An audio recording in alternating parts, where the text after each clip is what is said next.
Welcome to another episode of the School Transportation Nation podcast. I'm Tony Corbin, the publisher of School Transportation News. This episode is brought to you by TransFinder, the leader in school bus routing software. Today's tech tip is brought to you by Zonar, and we have a special message from the Propane Education Research Council. And I'm Ryan Gray, Editor-in-Chief of School Transportation News. Continuing our theme of spotlighting districts around the nation and their plans for student transportation as schools reopen amid COVID-19, we have two guests on today's episode who will be sharing exactly what's going on in their neck of the woods. First, we have Chad Schmale, Director of Transportation for Santa Fe Trail USD 434 in Kansas. And then Katrina Morris, Transportation Director for West Shore Educational Service District in Michigan. Congratulations, Ryan. It's our 25th episode. We made it through the apocalypse. Well, sort of, right? Well, as I look out the window and see the smoke-filled air here in the Los Angeles area, wow, we had cicadas, killer hornets, murder hornets. We've had, obviously, COVID-19, and now we have these fires raging across like a half dozen states right now. Of course, California probably being the worst of them. It really looks like Armageddon outside, nowhere near what it's looked like for the past month almost up in Northern California. But wow, Tony, my throat and nose have been bothering me all week. How are you doing? Yeah, I'm doing okay, but I think you left out fun hurricanes and tropical depressions. I feel like every time I turn on the news, there's another storm coming from the Horn of Africa our way, and they've always got warm, fuzzy names that, you know, hey, look who's coming. There's Laura coming, or there's Claire. I don't know if I like those girls. They're looking kind of mean, working their way up the coast towards Florida and Texas. It's kind of a scary thing. So, yeah, I mean, we're in that kind of phase of what's coming up next. My kids, we're talking about Halloween. What are we going to do? Yeah. Is it allowed? Is it not? You know, let's not ruin my kids' favorite holiday, but it's just not safe still, right? COVID is still dominating the headlines. Is there going to be a cure? Is it safe? Will anyone take it, right? Like, I think nobody wants to be first in line. We talked about this last week. It's one of those things, people are just in that space. What do we do? We got, politics raging. Bipartisanship is kind of out the window with trying to address the human need right now. So I don't know. It's kind of frustrating to me out there, Ryan. It's very frustrating, but we have something to look forward to coming up in about a week's time. Don't we, Tony? Yeah, I think we do, Ryan. It might be called the Virtual Bus Technology Summit. Maybe you've heard of it. If you haven't, you got to open up about 5 or 10 articles on the STN website. We've been touting it regularly on the podcast. You can check out more details at bustechsummit.com. We have a star-studded cast of technology experts. We got CEO Ian McCurlick from Zonar. We got CEO President Antonio Civitella from TransFinder. We have Scott Hayes, who's the president at REI.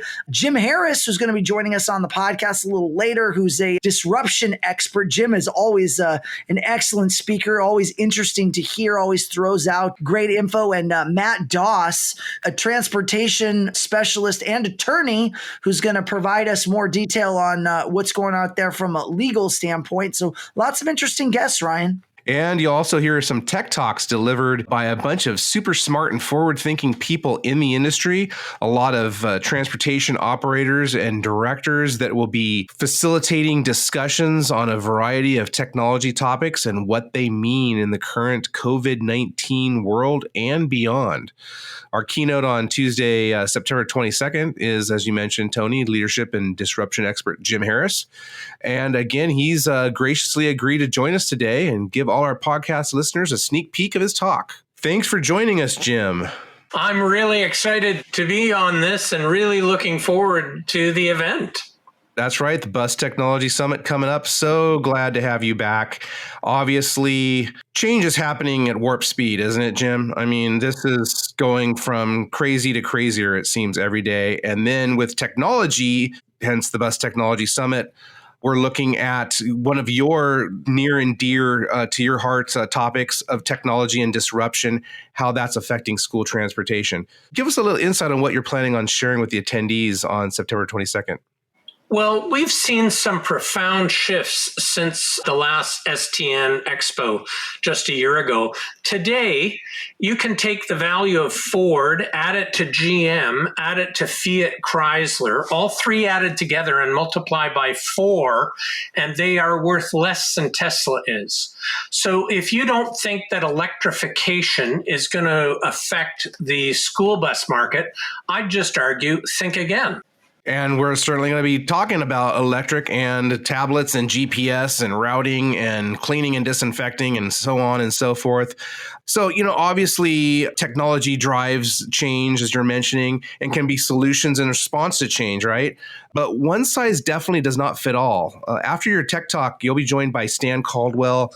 He's a professor of transportation and public policy at Carnegie Mellon University, as well as the executive director of the Traffic 21 Institute. And then also to our friends, Katrina Falk from Shelby Eastern Schools. She's a transportation director there in Indiana, and Kane Smith from Cypress Fairbanks ISD outside of Houston. You have some great technologically adept minds at your disposal. Much of the conversation that you guys are having in your panel after your tech talk on September 22nd, I'm sure that a lot of that will be centered on homework that's necessary for student transporters to do to be able to accept electric and accept all these different technologies, right? Absolutely. What I'll be raising, and it's so great that I'm going to be on this panel, I'm really looking forward to it. Here's a staggering stat, Ryan. 94% of car accidents are due to driver error. So as we move to autonomous vehicles, and there's 5 different levels of autonomy. But imagine that we eliminate, 94% of the 40,000 deaths every year on U.S. roads and the 2.5 million people who are maimed every year, because autonomous vehicles, it's not going to be completely autonomous in the short run, but all sorts of ways of preventing accidents through levels of autonomy that are going to enhance safety for our school children and for drivers. So this is another technology that's going to impact the market, and transportation directors need to know, where are we at on this curve? And I agree with you, one size doesn't fit all. So, what large school boards may do might be different than small ones, urban and rural. And that's exactly to the point of that panel, since we have a large Houston school district and a small rural one from Indiana to offset, of course, Stan Caldwell, who's a real expert in artificial intelligence. And Jim, just as you're absorbing all of the disruption that's been going on across the world for decades now. But you really hit on it in terms of, for example, the crash statistics that you gave. And with advanced driver assistance systems, which will also be a topic of discussion during the Bus Technology Summit. One of the reasons why school buses, of course, are so safe, and where there's 40,000 deaths occurring on our roads with all these other vehicles, but there's literally a handful happening in school buses. Amid all this technology, we can't forget about the human factor, right? Absolutely not. Here's an interesting thing. It's not just about the technology. For instance, we need to be flexible in perhaps changing business models. Some municipalities are using Uber as their public transit system. Why would they do that? Because they don't have the density to warrant expenditure on, expensive buses and so on. So for instance, a school bus route may have a deadhead that's 30 minutes out of the normal way, and it may be cheaper and more efficient to have a small van or even a small car pick up a couple of students who would otherwise take a bus route way out of whack. So how are we flexible? And that has nothing to do with technology. It's about being flexible in our business models. And of course, the technology like point of location of drop off and pickup, just like using Uber on an app to see where your child was actually picked up, where they were dropped off, at what time. So the technology is fascinating here, and we need to, twist our business models too. Exactly. And that goes right part and parcel with training the drivers. Again, that's the reason why school buses are so safe, is because of the drivers. And so with all this new technology flying at the industry, there's a lot there to chew on. Jim, thanks so much for taking some time out of your busy schedule. We look forward to having you back on the STN Expo, or I should say Bus Technology Summit stage. You were there in Reno last summer. Again, it's great to be working with you once again. I so loved Reno last year, and I'm so looking forward to it again this year and the panel. All right. See you soon. Hey, thanks, Jim. Appreciate you jumping on. Jim has been just an absolute phenomenal speaker. He's a fan favorite. People love him. He'll really challenge the status quo of what your thoughts are. He touched on electric. He talked about alternative student transportation options. He touched on collision mitigation technologies, autonomous. It's really powerful stuff. Got to check him out. Bus Tech Summit. Be sure to attend Tuesday, the 22nd, bustechsummit.com. Also, if you're a fan of the podcast, get excited because Ryan and I are closing each day on the Bus Tech Summit with the live podcast. You'll see our faces too, right? We've never done it live, so we're going to try it. I hope you join us. Again, bustechsummit.com to sign up for free. Our title sponsor is Zonar. They are a leader in smart fleet management. They are also providing you this week's tech tip. Classes may be online for now, but students will count on big yellow buses. School supplies, meals, Wi-Fi, kids rely on each delivery. Now parents can see when that delivery arrives. Using the Zonar MyView mobile app, parents can set alerts and track the bus's location so they can plan ahead and their child never misses out. Learn more at zonarsystems.com/protect. Zonar is also hosting a free webinar along with their partner Bus Patrol on illegal passing and stop arm cameras on September 17th. Visit stnonline.com/tag/webinar to sign up for that. So, Tony, I have some good news and some bad news. Which do you want first? Ryan, I don't know if my heart can take it, but give me the bad news. Well, it's always good to rip the Band-Aid off. As most of you should all know by now, the latest coronavirus stimulus package or plan looks like it failed.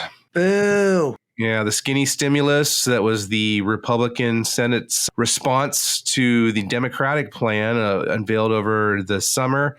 It did not reach its requisite number of votes, 60, to move on to the next level. So it has stalled, and the word is that there will be no further relief package developed until at least after the November 3rd presidential election. So as you said, Tony, bipartisanship is kind of out the window. It's been going out the window for a long time now. It's just really disconcerting to see so many people still out there having great need, out of work. Unemployment is getting better, but still tell that to the millions of people that are still on unemployment. This bill, like I said, it fell 3 votes short of passing. That means no additional $300 in unemployment insurance a week. That was what the Senate Republicans were coming back trying to negotiate. The Democrats wanted $600 a week. On the bright side, I guess, of that is, will that mean that more school bus drivers will stay in their positions? That is, if they are even going back to physical class in their districts. Speaking of which, for virtual learning models, over 83% of our readers recently told us that their drivers are continuing to be paid despite a reduced or no route service.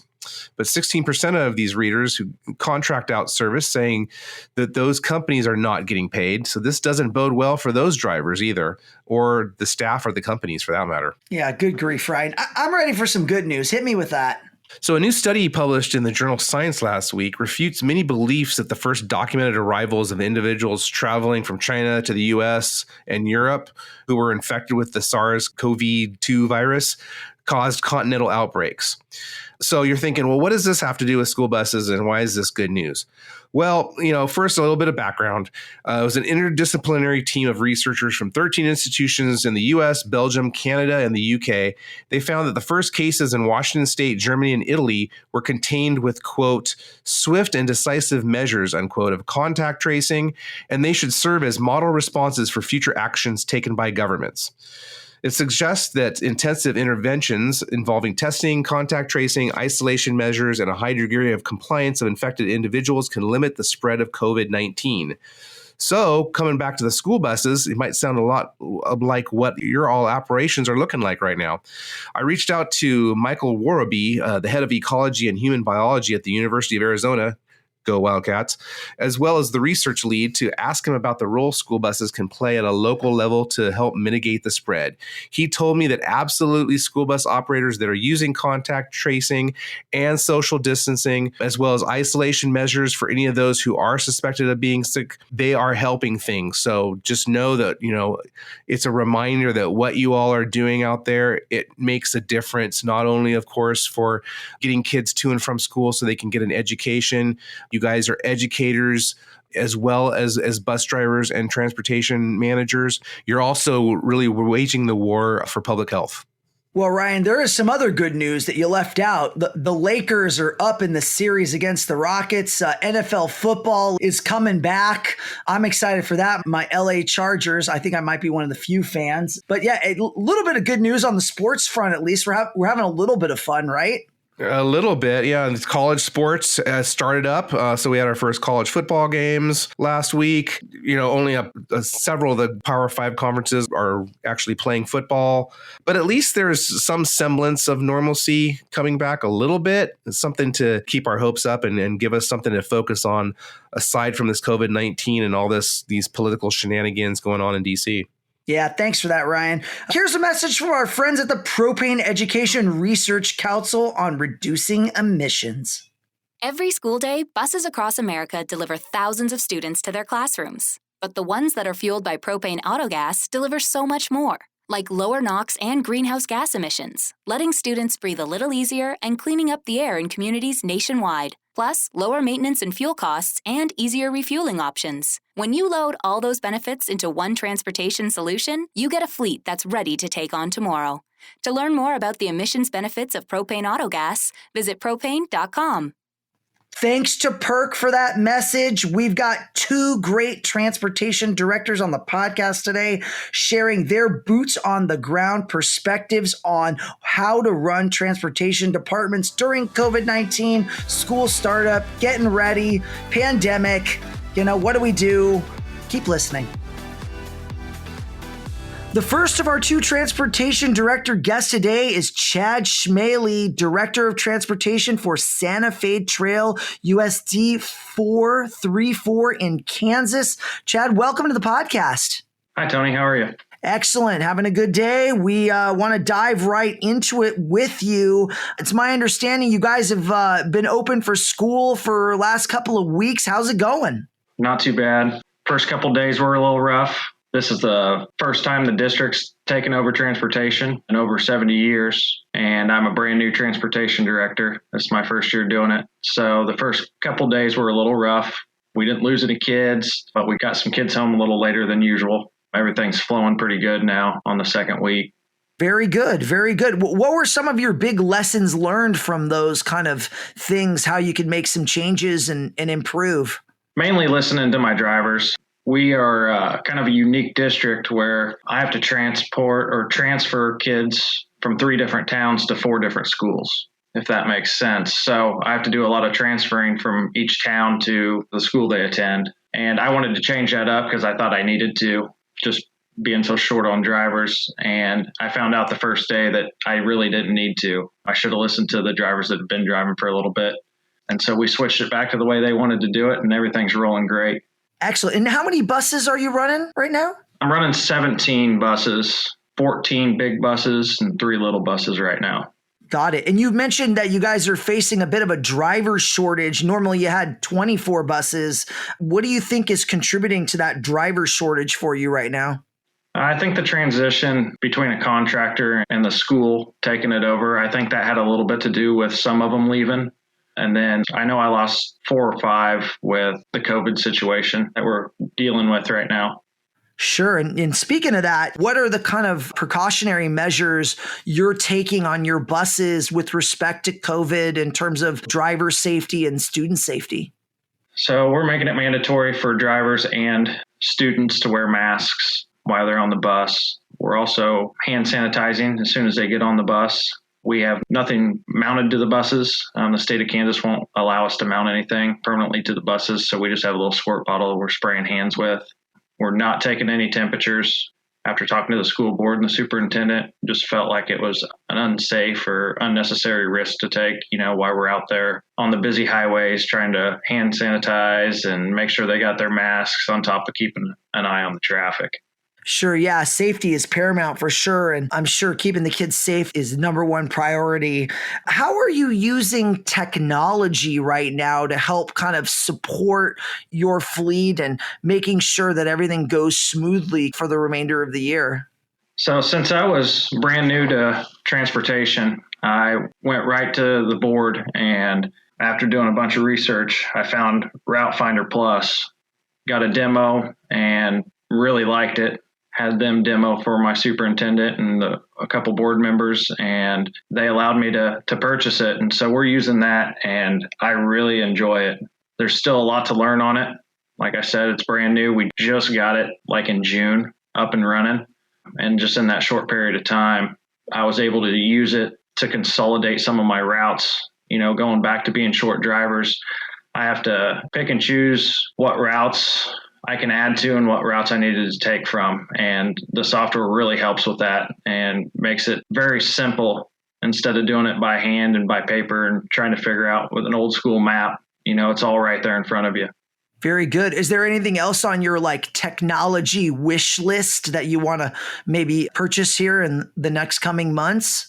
Yeah, I was actually looking into GPS before I found the routing software. And so looking into that, they advised me to go with the routing software first and then look into that. So I think I'm going to go with Zonar, try to next year and implement it in with Route Finder Plus and do some GPS that way and some student ridership.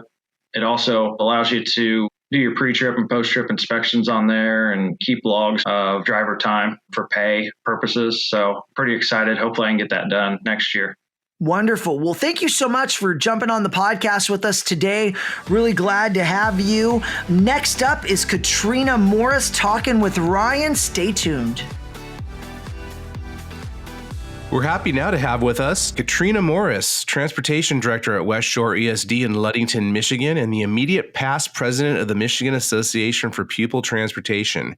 Katrina, thanks so much for joining us today. Thank you for having me. How are things going in northern Michigan today? The weather is warming up, so that's always a good sign. But the best part is that our kids are back on the buses. That's right. So you now have been overseeing transportation at many school districts. So you oversee special education transportation at 9 districts across 3 counties, as well as general ed transportation at Mason County Eastern schools. Wow, you have a lot on your plate. Yes, we do. But we've got a great staff that supports us really well, and we've got great kids. How many kids in all are you transporting across all of those operations? Probably in the range of, I'd say 7,500 to, maybe 10,000. Okay. So smaller operations, but yet still you have multiple locations. So it's almost kind of like you're operating like a contractor, really. Yeah. All of our buses leave out of one area for the special needs, and then all of the ones for Mason County Eastern leave out of one area as well. But we are very rural. Okay. And so now with September, now we're well into the month. School just started up. So I know it's been a little bit of a staggered start. A couple of your districts started 2 weeks ago. The rest started last week after Labor Day. So really, we're now moving out of the theory conversation, right, when it comes to COVID-19, and we're seeing literally the rubber hitting the road. What is the report back from your drivers? What are you seeing on your routes? We're seeing less kids. which was to be expected. But really, we're seeing a lot of excitement from our drivers. They're happy to be back out on the road. They're happy to be with the kids again. Even with all the new things and policies and procedures and cleaning and everything that we've had to put into place, the drivers have all handled it very, very well. Okay. And so you said fewer kids on the buses. Is that tied to physical distancing, social distancing that you're having to put on the bus? No, actually, I think that's more due to parents are choosing to do the virtual options right now. Our districts here have either you can do 5 days face-to-face or you can do 5 days virtual learning. And so a lot of our families right now, at least for the first semester, are kind of waiting it out to see how things go. And then they're going to decide if they want to come back face-to-face or not after that. So are most of those fewer numbers, are those tied to the general ed routes you're doing for Mason County? Or what about the special education kids? Because a lot of those, obviously, we've been talking about this over and over again, and this has been in the mainstream media, that when this thing really took hold in March and all the schools shut down nationwide, some of the kids that were really left outside of the whole educational experience that went online were kids with special needs, because they're not used to learning in that environment. Right. So, we are probably transporting about 30% at our gen ed school, Mason County Eastern, and we're transporting probably about half of our kids at the special needs buildings. And I got to commend our teachers and the para staff and everybody. They're really trying, because like you said, a lot of our special needs, how did they learn? By watching on a computer. And so they've really been innovative in trying to find different ways and different avenues to be able to help them. Okay. And so with that, reduction in students, that really kind of sounds like it solved the physical distancing issue for you with parents keeping them home. How is that translated in the actual routes? Because obviously transporting students with disabilities, that even in a normal year adds so many more complexities to a lot of general ed routes. But how are your drivers and your monitors providing that up close and personal service that's really required, especially with some of the students that have some of the higher medical issues? How do they do wheelchair lift securement, and how are they getting kids in CSRSs amid some of those challenges of getting too close? We're doing the best that we can. Masks need to be worn when they're on the buses, if you medically can. And we also have face shields. We have gloves that our drivers and our attendants can wear. Part of the return to school roadmap that our governor has put out is that each child has to have hand sanitizer when they get on the bus as well as when they get off the bus. And for our wheelchairs, we have to wipe them down when they go to get on the bus. So our drivers and our attendants are really taking everything as carefully as they can. We want to protect our kids. We want to keep them safe because we want to keep them in school. We feel that, that's the best option for them. But you're right, there's some concern there, but so far they've handled it. We said this is going to be a year of a lot of grace. Got to give each other a lot of grace, and like I said before, they're just happy to be back with the kids.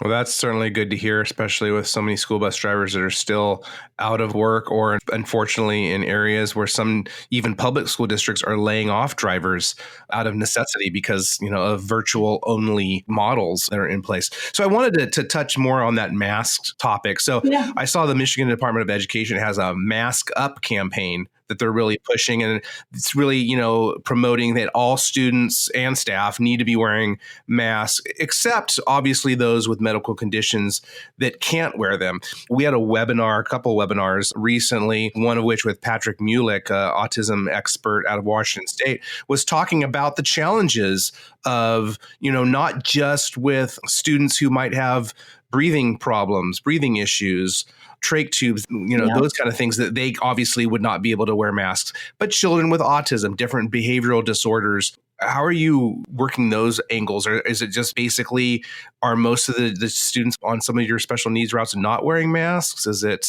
So on our special need route, there are some of our kids that are not wearing them, and some of them that are wearing them in short spans. They can wear them for a little while and then they might need a break and then they put them back on.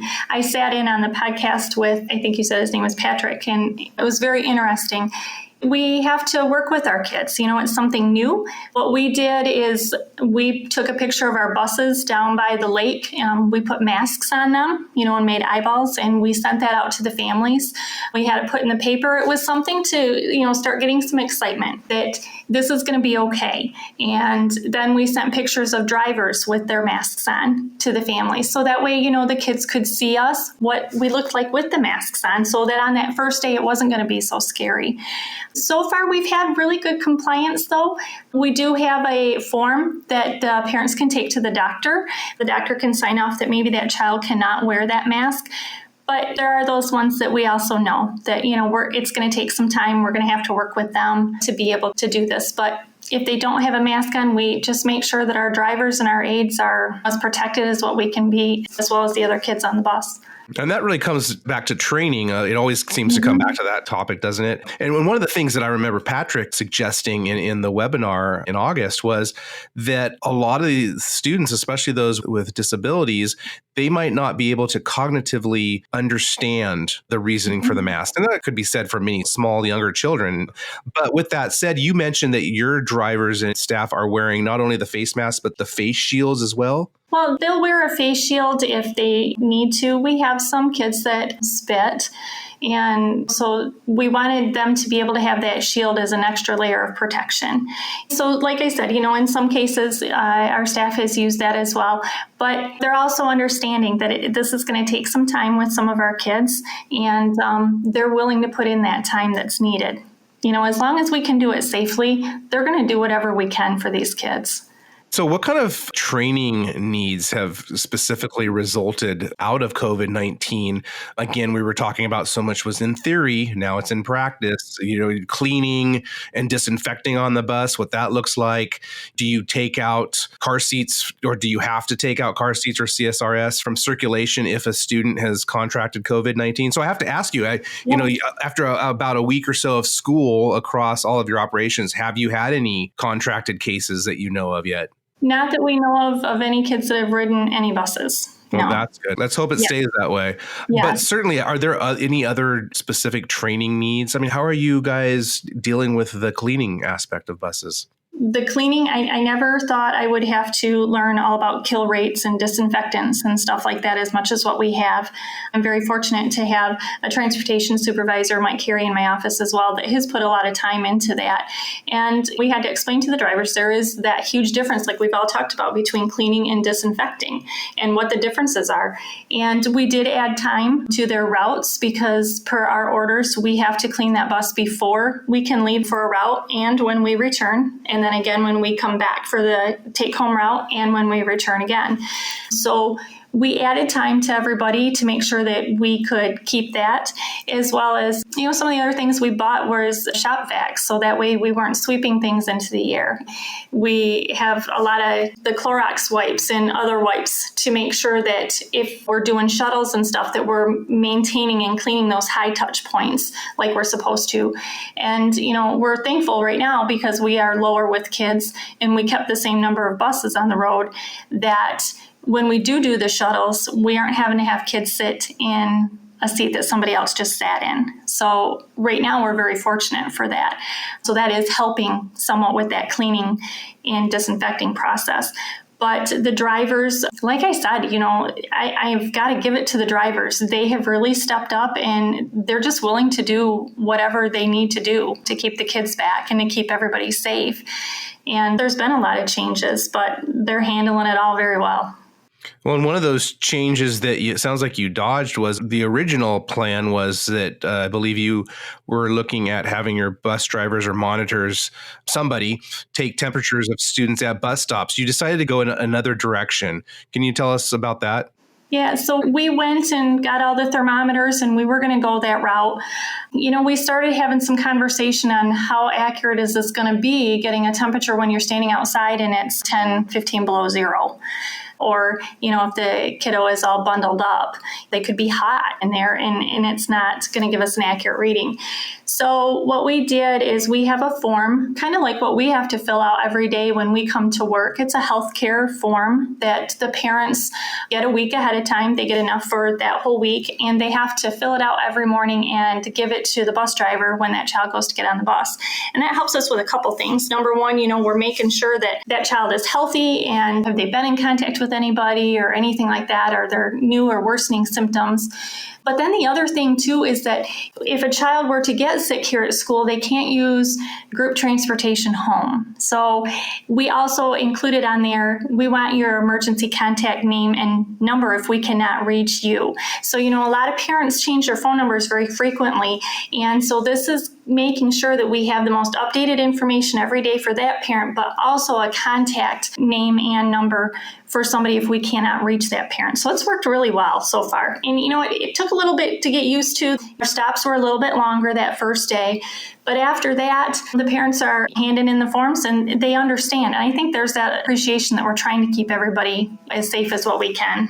And you also lead to my parting question here. I was thinking about this and looking forward, and in a not too distant future, you just mentioned it, negative 20-degree temperatures or 10-degree temperatures, 20-degree temperatures. That all sounds just frigid to me here in California.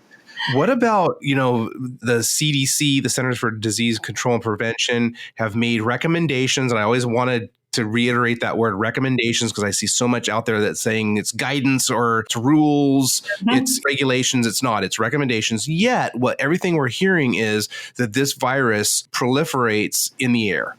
And so much has been talked about ventilation on school buses, keeping the windows down. Well, that might be all good on, in the middle of September when the temperatures are maybe still very warm, I'm sure, in Michigan. But what about when October rolls around? November, December, you're not going to want to have these windows down. So are you looking at any other technology in terms of like ventilation? Because those are coming to market now. Obviously, there's a cost to them, but what are you forecasting down the road in terms of that? We are looking at some of the ventilation things that are coming out. We are keeping a close eye on that. I am very happy for the Technology Summit coming up because of some of those things. And like I said in the past, right now we're very lucky that we don't have a lot of kids on our bus. So in order to maybe still be able to have a window open in the back, so that way we can get some airflow but still have the heat on, it might not be such a bad thing. But it is something definitely that we are looking into on how am I going to keep my drivers safe? I got to keep my kids safe, but I also have to keep my drivers safe. Otherwise, I can't get the kids to school. So it is something that is being thought about, and I don't have the perfect answer for that one yet. As many people don't, unfortunately, there are still so many more questions than answers and no easy button. I keep saying that. I feel like a broken record, but it's the truth. Katrina, thanks so much for taking time out of your very, very busy schedule to talk with us and share what's going on in Michigan. Well, thank you so much for having me.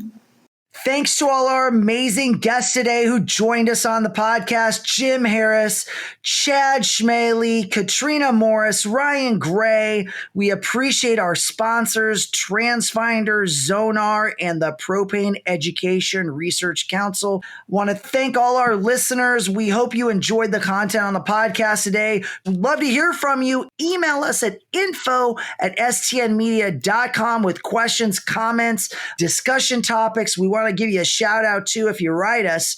You can also catch all previous episodes of the podcast on Spotify, Apple Podcasts, or on our website, stnpodcast.com. Subscribe, tell your friends, leave us those 5-star reviews. We love those.